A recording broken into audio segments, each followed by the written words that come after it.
Zdravo ljudi, danas ću vam pokazati kako da skenete Mozilla Firefox. Link ćete imati u deskripciji.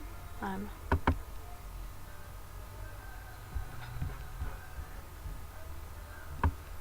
Evo ovdje imate link. Kada uđete na ovaj sajt, kliknete Free Download. Ja neću kliknuti pošto sam je već skinuo.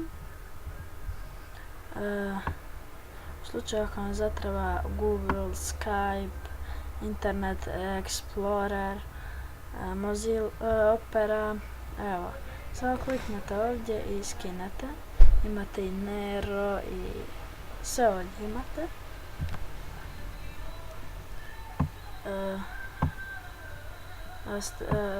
Ovaj sajt nema virusa i nadam se da se svidio ovaj video, malo je kratak. Subscribe-ajte i to je to, ćao!